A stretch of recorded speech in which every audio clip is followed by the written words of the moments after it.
Shalom, bien-aimés dans le Seigneur, nous sommes dans la joie de nous retrouver pour une nouvelle méditation biblique et pour un nouveau mois. Nous avons terminé le mois de juillet, nous voici entrés dans un nouveau mois, le mois d'août, et nous vous saluons au nom de notre Seigneur et Sauveur Jésus-Christ. Nous sommes donc le mardi 1er août 2023.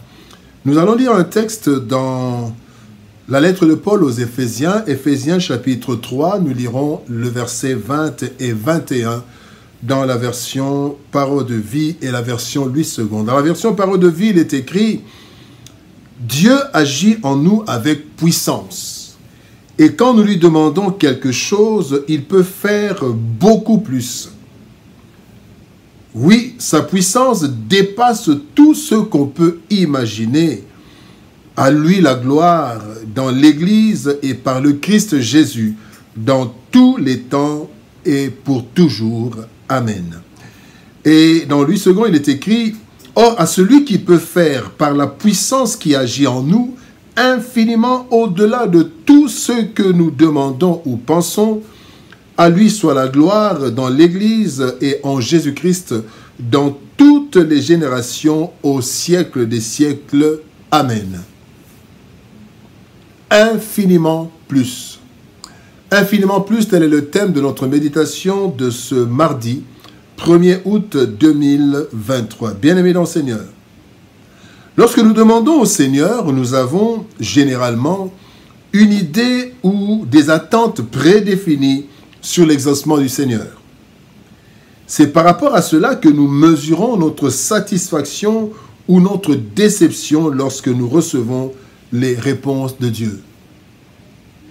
Le texte de ce jour nous révèle que Dieu peut aller au-delà de nos pensées et imaginations.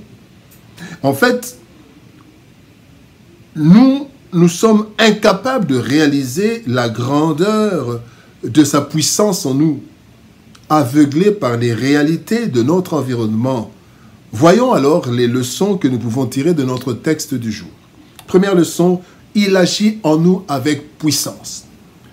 Dans Éphésiens chapitre 1er verset 19, la Bible dit « Quelle est envers nous qui croyons l'infinie grandeur de sa puissance, se manifestant avec efficacité par la vertu de sa force. » À partir de la création de l'homme et de la femme, Dieu a trouvé un associé pour ce qu'il entreprendra dans le monde, particulièrement sur la terre. L'homme, donc l'homme, homme et femme.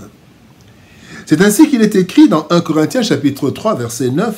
« Car nous sommes ouvriers avec Dieu, vous êtes le champ de Dieu, l'édifice de Dieu. » En fait, Dieu travaille encore dans ce monde, ainsi que le Christ le dit. « Mon Père travaille depuis toujours et moi aussi je travaille. » Jean chapitre 5 verset 17. Et ce travail, bien-aimé, Dieu le fait à travers et avec l'homme. Tout ce que nous voyons comme évolution, invention, découverte, en fait, c'est Dieu qui le fait indirectement avec son associé et créature, l'homme. En l'homme et spécialement en nous qui croyons, il y a donc la puissance divine qui agit. Malheureusement, nous n'en sommes pas toujours conscients et nous nous plaignons, ignorant que Dieu nous a tout donné pour vivre, comme le dit 2 Pierre chapitre 1er verset 3. Dans sa puissance, Dieu nous a donné tout ce qu'il faut pour vivre en lui restant fidèle. Deuxième leçon. Ce qu'on pense et imagine. Jean chapitre 11 verset 32 nous dit « Lorsque Marie fut arrivée là où était Jésus et qu'elle le vit, elle tomba à ses pieds et lui dit « Seigneur, si tu eusses été ici, mon frère ne serait pas mort. » Alors, vivant dans les limites de notre environnement, nos pensées et notre imagination se limitent aux choses que nous voyons et dont nous entendons parler. Marie et Marthe entendaient parler de Jésus et ils voyaient Jésus. Jésus a guéri des malades, Jésus a fait beaucoup de choses. Mais en fait, là, le frère était mort, enseveli, et déjà, il était il pourrissait déjà, ça faisait 4 jours. Alors pour Marie et pour Marthe, en fait, ils avaient une image, Jésus qui vient pendant que la personne est malade et Jésus la guérit. Eh bien, cette réalité des choses à notre portée réduit sensiblement notre perception de l'univers et des possibilités de Dieu qui dépassent l'entendement humain. Et l'apôtre Paul le dit, notre connaissance est partielle, et partielles sont nos prophéties. 1 Corinthiens chapitre 13, verset 9. Nos prières et nos attentes sont donc à la mesure de notre connaissance des choses vécues, vues et entendues.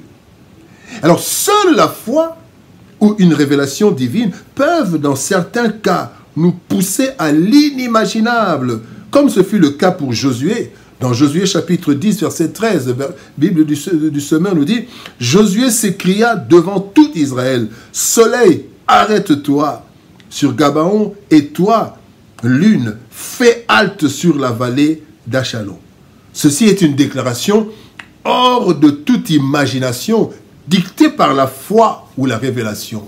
Et Josué a dit des choses qu'il n'avait jamais vues, qu'il n'avait jamais vécues, mais il a déclaré et cela est arrivé. Troisième leçon, il peut faire au-delà. Dans 1 Corinthiens chapitre 2 verset 9, il est dit « Mais comme il est écrit, ce sont des choses que l'œil n'a point vues, que l'oreille n'a point entendues, et qui ne sont point montées au cœur de l'homme, des choses que Dieu a préparées pour ceux qu'il aime. » Dieu est en dehors de notre temps, bien-aimé, et en dehors des limites de nos imaginations et pensées. Ésaïe 55, verset 9 nous dit « Autant les cieux sont élevés au-dessus de la terre, autant mes voix sont élevées au-dessus de vos voix, et mes pensées au-dessus de vos pensées. » Nous devons perdre cela de vue, car le Seigneur a dit « Va, qu'il te soit fait selon ta foi. » Matthieu chapitre 8, verset 13.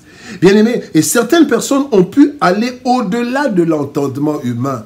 Nous allons juste citer 3 exemples. Il y a le centenier. Dans Matthieu chapitre 8, verset 8, le centenier répondit au Seigneur, « Je ne suis pas digne que tu entres sous mon toit, mais dis seulement un mot, et mon serviteur sera guéri. » Eh bien, ils ont pensé au-delà des choses vécues. Deuxième exemple, c'est la femme à la perte de sang. Il est dit, car elle se disait, si je puis seulement toucher ses vêtements, je serai guéri. Marc 5, 28, quelque chose qu'il ne s'est jamais fait. Mais elle, par la foi, elle est allée au-delà de ses pensées, au-delà de l'imagination.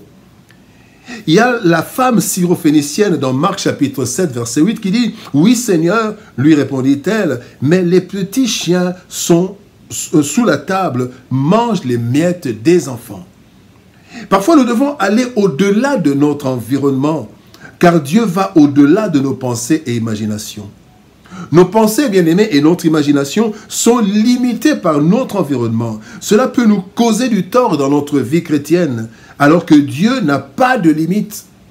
Mais souvent, il nous exhorte à la dimension de notre foi. Matthieu 8, 13. Nous devons savoir que Dieu n'a de limite que sa volonté et qu'il peut nous donner au-delà de ce que nous pouvons humainement imaginer. Ouvrons donc nos cœurs aux œuvres inimaginables de Dieu afin de ne mettre aucune limite à ses actions en nous par toute sa puissance.